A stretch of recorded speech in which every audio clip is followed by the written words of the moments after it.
la question du licenciement massif qui paye actuellement. Nous avons deux types de licenciements massifs là.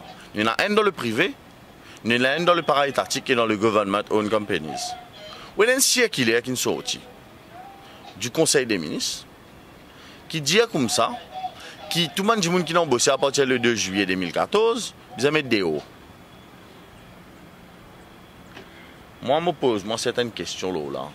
Je me demande, est-ce qu'il y a un droit de mettre des gens sans cause valable? Parce que tout le monde qui est là, mais qui dit comme ça, allez là, termine le contrat, puis servir close termination of contract dans votre contrat, parce qu'ils ont une probation et puis mettre des hauts.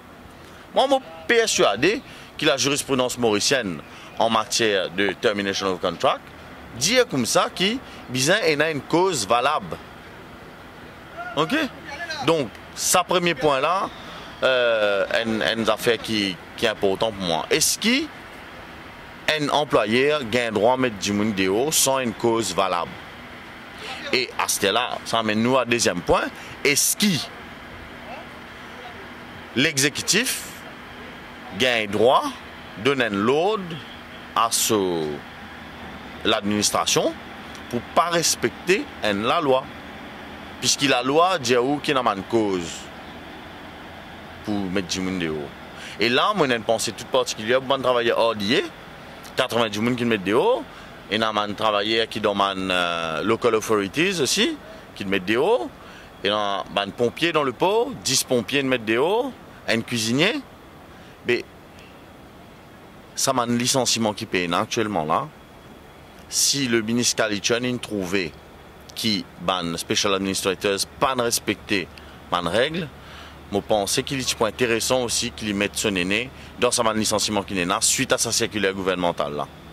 Parce que là aussi, ma lettre de licenciement là, peine à cause là-dedans.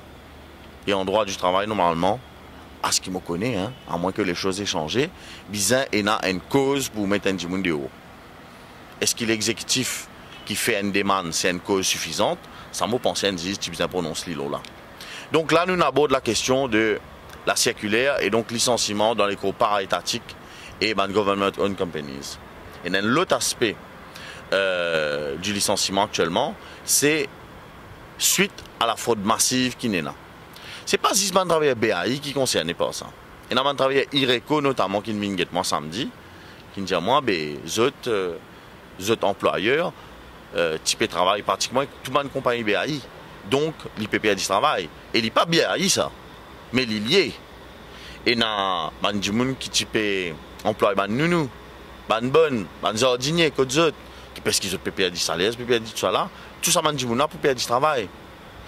Nous avons une crise économique. Si du monde pas travaille, je pas gain casse. Bon, donc ça point là, avant nous le raisonnement, nous avons ce raisonnement là, tenir la route. Nous devons connaître qui dans PIB Maurice, disons PIB 5%. Par PIB qui représente salaire,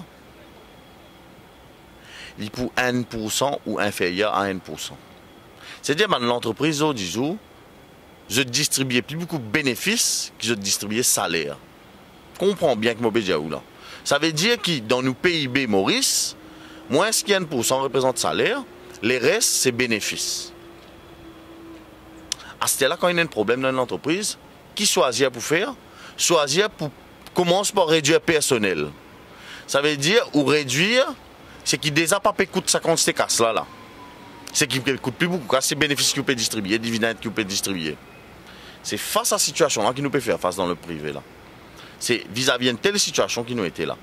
Zo disou, man special administrators vini et encore une fois, heureusement que le ministre Kalitchan intervenir et qu'il empêche ce licenciement là, mais il vient des special administrators là. Qui sont le problème là? Il a besoin d'un casse pour la banque, il a besoin d'un casse pour lui. Ordre de priorité ça. OK? Bon, dans le cas présent, il y a une ordre de priorité supérieure. Tout ban policy holders, vous êtes en priorité dans la liste. OK? Insurance Act ça. Donc vous êtes en priorité dans la liste. OK, bien bon.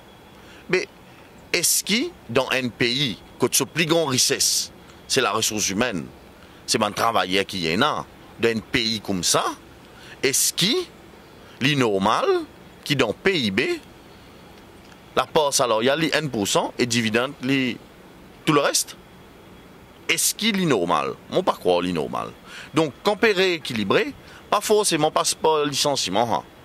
Quand on réorganiser, capable de rééquilibrer la part entre dividende, profit et salaire. Et ça, c'est une question de politique. Donc, ça me laisse ça au gouvernement de prendre le soin.